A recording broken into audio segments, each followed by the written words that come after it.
कभी ऐसा फील हुआ है वो इंसान जो पहले आपकी हर छोटी बात नोटिस करता था, आज वही आपको इग्नोर करने लगा है। पहले वो पूछता था तुम ठीक हो ना, और अब आप 2-2 घंटे रिप्लाई का इंतज़ार करते हो। और सबसे कंफ्यूजिंग बात, उसने ऑफिशियली कुछ कहा भी नहीं, बस केयर करना कम कर दिया। तो आज हम बात करेंगे the truth about why they stopped caring. क्योंकि सच ये है, लोग अचानक केयर करना बंद नहीं करते, वो धीरे धीरे इमोशनली डिस्कनेक्ट होते हैं, और जब आपको दिखता है तब तक वो अंदर से दूर जा चुके होते हैं। सब कुछ शुरुआत में परफेक्ट लगता है, अटेंशन, एफर्ट, हर चीज़ नेचुरल लगती है।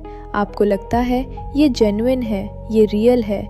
लेकिन एक चीज़ जो ज़्यादातर लोग नहीं समझते वो ये है, केयर एक फीलिंग नहीं, एक चॉइस है। और जब कोई इंसान आपको चूज़ करना बंद कर देता है तो उसका केयर भी धीरे धीरे ख़त्म होने लगता है। पहला reason, they got to comfortable. जब कोई इंसान आपको ईज़िली मिल जाता है, जब उसे पता होता है कि आप कहीं नहीं जा रहे, तो वो एफ़र्ट कम करने लगता है, क्योंकि अब उसे चेस करने की ज़रूरत नहीं है। और यहीं से प्रॉब्लम शुरू होती है। आप सेम रहते हो, लेकिन उसकी एफ़र्ट चेंज हो जाती है, और आप सोचते हो मैंने क्या गलत किया। लेकिन इशू ये नहीं है कि आपने क्या किया, इशू ये है कि अब उसे एफ़र्ट करने की ज़रूरत फ़ील नहीं हो रही। दूसरा reason, they lost emotional connection. ये अचानक नहीं होता, ये धीरे धीरे होता है। जब कॉन्वर्सेशंस शैलो हो जाती हैं, जब अंडरस्टैंडिंग कम हो जाती है, जब वो आपको सुनता है लेकिन समझता नहीं, तो कनेक्शन वीक होने लगता है। और कनेक्शन के बिना केयर टिक नहीं सकता, क्योंकि केयर सिर्फ वर्ड से नहीं आता, कनेक्शन से आता है। तीसरा reason, you started over giving. ये सुनने में हार्श लगेगा, लेकिन ये सच है। जब आप बहुत ज़्यादा देते हो, बहुत ज़्यादा अवेलेबल रहते हो, बहुत ज़्यादा एडजस्ट करते हो, तो सामने वाला आपकी वैल्यू कम करना शुरू कर देता है। क्योंकि इंसान जो ईज़िली मिल जाता है उसकी रिस्पेक्ट नहीं करता, और धीरे धीरे वो आपको फॉर ग्रांटेड लेने लगता है। चौथा रीज़न, अट्रैक्शन फेड हो गई।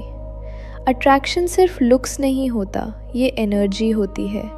जब आप खुद को लूज़ कर देते हो, जब आपकी लाइफ सिर्फ उसी इंसान के अराउंड घूमने लगती है, तो आपकी इंडिविजुअलिटी ख़त्म होने लगती है।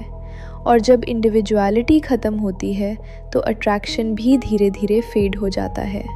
और जब अट्रैक्शन चला जाता है तो केयर भी चला जाता है।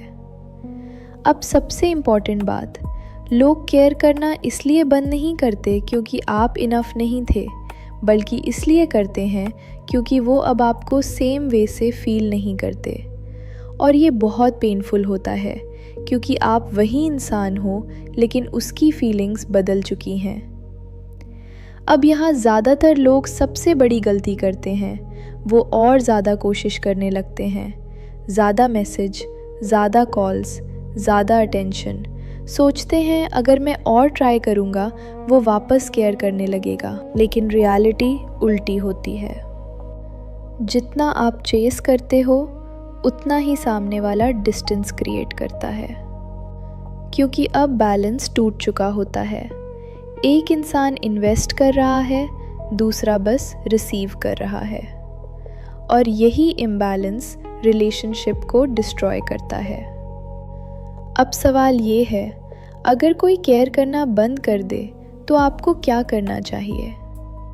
पहली चीज़, एक्सेप्ट करो। ये सबसे मुश्किल स्टेप है, क्योंकि आप होप छोड़ना नहीं चाहते, लेकिन जब तक आप एक्सेप्ट नहीं करते आप स्टक रहते हो। दूसरी चीज़, पुल बैक करो। ना ड्रामा, ना कॉन्फ्रंटेशन, बस क्वाइटली पीछे हटो। क्योंकि जब आप स्पेस देते हो तभी सामने वाले की रियल फीलिंग्स सामने आती हैं। अगर वो केयर करता है तो वो वापस आएगा, अगर नहीं करता तो वो और दूर चला जाएगा। और दोनों ही केसेस में आपको क्लैरिटी मिलती है। तीसरी चीज़, खुद को वापस फोकस करो। आप अपनी एनर्जी किसी और पर खर्च कर रहे थे, अब उसे खुद पर इन्वेस्ट करो। अपनी लाइफ, अपनी ग्रोथ, अपनी पीस। क्योंकि सच ये है, आप किसी को फोर्स नहीं कर सकते कि वो आपको केयर करे, लेकिन आप ये कंट्रोल कर सकते हो कि आप खुद को कितना वैल्यू देते हो।